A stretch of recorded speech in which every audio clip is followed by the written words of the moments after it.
Malam semakin larut, hawa dingin menusuk tulang, badan pun menggigil lantaran dinding rumah yang terbuat dari bambu sudah mulai keropos akibat termakan usia. Petir menyambar menyisakan rasa takut pada dua bocah yang masih belia. Dialah Bayu dan Anggita. Mereka hidup dengan seorang ayah yang sudah mulai sakit-sakitan. Ibu mereka sendiri tega meninggalkan keluarganya demi laki-laki lain. Kemiskinan dan juga suami yang tak bisa memberikan nafkah batinlah pemicu keretakan rumah tangga keluarga Bapak Darmono. Bayu dan Anggita tak bisa melanjutkan sekolah. Kedua bocah tersebut terpaksa mengamen di jalanan demi kelangsungan hidup mereka.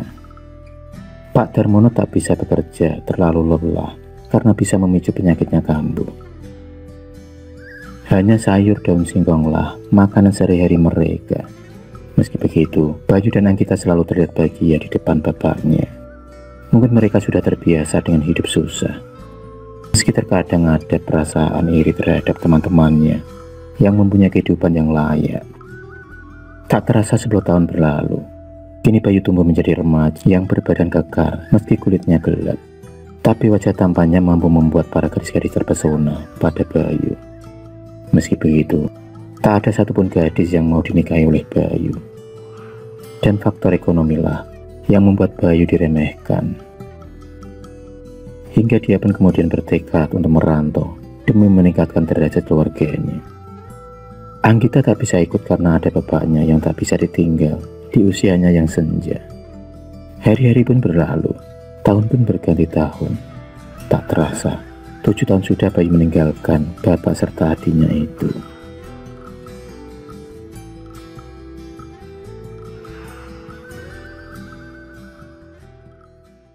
Hingga musibah pun menerpa keluarga Bayu.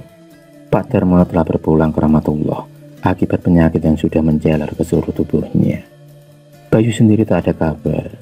Bertahun-tahun lamanya Bayu hidup di perantauan, membuat Anggita nekat mencari keberadaan saudara satu-satunya itu. Setelah hampir 1 tahun akhirnya pencarian itu pun membuahkan hasil. Bayu dan Anggita akhirnya bertemu lewat media sosial. Tangis haru terpancar dari kedua kakak berhati tersebut. Bayu kemudian memboyong adiknya menuju ke rumah. Dan alangkah terkejutnya Anggita saat sampai di depan pintu pagar. Rumah berlantai 2 itu begitu megah, lengkap dengan pilar-pilar berwarna emas, taman luas, serta perabot-perabot yang mahal, membuat Anggita berdecak kagum. Pemandangan itu sangatlah jauh berbeda dengan keadaan 20 tahun yang lalu. Bayu kemudian mempersilahkan adiknya masuk. Dan tak disangka, Bayu juga sudah mempunyai istri yang begitu cantik. Dialah Winda, wanita kota yang dinikahi 3 tahun yang lalu. Setelah beristirahat, Anggita tampak tertidur dengan pulasnya. Seumur hidup baru kali ini, dia tidur di atas kasur yang sangat empuk. 2 minggu sudah Anggita tinggal bersama kakaknya. Dalam benaknya dia sangat senang kakaknya dapat merubah nasib dan meningkatkan derajatnya. Apalagi Bayu sangat royal terhadap Anggita, hingga dia bisa membeli apapun yang dia inginkan. Hingga suatu malam Anggita tak sengaja melintas di depan pintu kamar Bayu. Anggita melihat kakak iparnya tidur membelakangi pintu. Karena penasaran, Anggita kemudian mencoba melihat lebih dalam tampak dengan jelas di matanya. Winda sedang menyusui bayi. Anggita pun berniat melihat bayi tersebut, karena sudah pasti itu adalah keponakannya. Tapi alangkah terkejutnya Anggita saat melihat sosok bayi tersebut berwujud menyeramkan. Matanya melotot tajam serta gigi menyaringi penuh darah. Sosok tersebut menghilang serta Anggita yang tiba-tiba pingsan. Keesokan harinya dia pun menceritakan apa yang dilihatnya. Tapi Bayu dan Winda mengelak dan mengatakan kalau Anggita telah berhalusinasi. Saat sedang sarapan, Anggita dikagetkan dengan Mbok Jun, seorang pembantu rumah tangga kakaknya. Usianya yang sudah tua renta menjadikan penampilan Mbok Jun sedikit menyeramkan. Rambut putih yang acak-acakan serta jalannya yang membungkuk membuat gerakannya kurang cepat. Tapi meski begitu, Mbok Jun masih dipekerjakan Bayu dengan alasan kasihan. Hari itu 3 minggu sudah Anggita menumpang hidup di rumah kakaknya. Tapi keanehan-keanehan sering muncul. Di setiap malam, dia selalu ditemui sosok bayi blondos dalam mimpinya. Apalagi kamar yang dia tempati terasa pengap dan panas. Bahkan di malam-malam tertentu, dia selalu melihat bocah kecil bermain-main di atas lemari.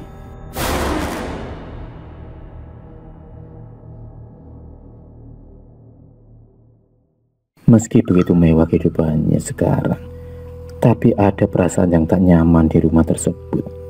Apalagi Mbok Jun selalu melotot ke arahnya, seolah dia tak menyukai kehadiran dari Anggita. Pernah, suatu malam, Anggita memergoki Mbok Jun sedang menyalakan kemenyan di pojok rumah. Mbok Jun pun duduk sambil mulutnya kemat-kamit. Rambut putihnya terurai panjang. Wajah keriputnya itu terus saja memanggil nama-nama yang tak diketahui Anggita.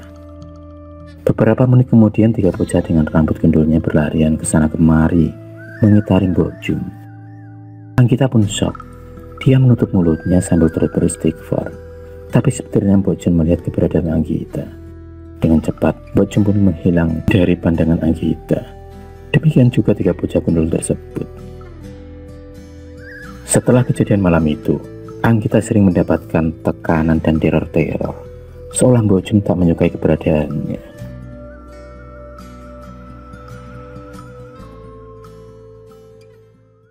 Suatu pagi, seperti biasanya Bayu dan istrinya juga adiknya sarapan di meja makan. Mbok Jun telah menyiapkan beberapa menu masakan yang lumayan banyak. Winda sendiri terlihat meneteskan air riul. Mbok Jun pun segera menyiapkan 1 porsi sup iga. Winda dengan cepat menyantap bak kesetanan. Sulit dipercaya, wanita cantik itu dapat menyantap seluruh makanan di meja tanpa tersisa. Dan yang membuat aneh, Mbok Jun selalu mengelus rambut Winda setiap kali Winda menyantap makanan. Anggita yang merasa mual melihat sikap kakak iparnya itu hanya bisa menunduk. Dia pun segera mengambil sup untuk disantap. Tapi baru saja dia mau makan, dilihatnya gumpalan rambut putih di dalam mangkuknya. Ia pun berlari ke kamar mandi karena ingin muntah. Sementara itu Mbok Jun menyeringai senyum sinis tersungkim di mulutnya. Siapakah Mbok Jun? Dan siapa ketiga bocah gundul itu? Pertanyaan demi pertanyaan pun muncul di benak Anggita.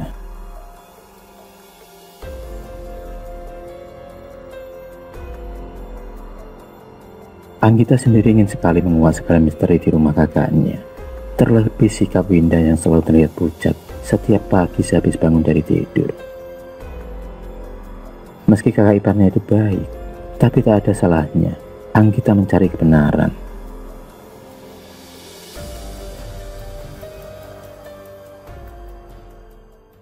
Diam-diam kemudian Anggita masuk ke kamar kakaknya.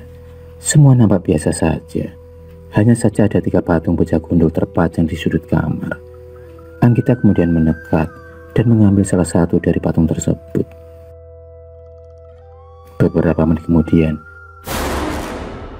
dia pun melonjak kaget ketika melihat bola mata yang bergerak. Setelah kejadian itu, setiap malam Anggita merasa ada yang menyentuh tubuhnya. Tangannya seperti ditarik dan setiap membuka mata, ada bocah gundul dengan gigi runcingnya ingin membuka bajunya, seolah meminta sesuatu dari Anggita.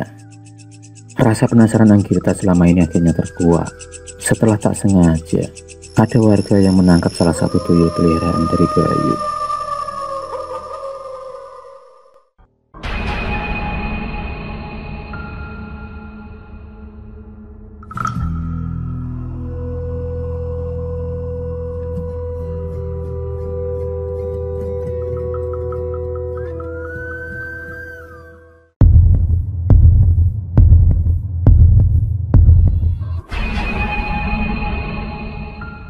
Terima kasih sudah menonton video cerita bergambar ini. Klik subscribe untuk terus berlangganan video-video cerita bergambar selanjutnya. Semangat berkarya.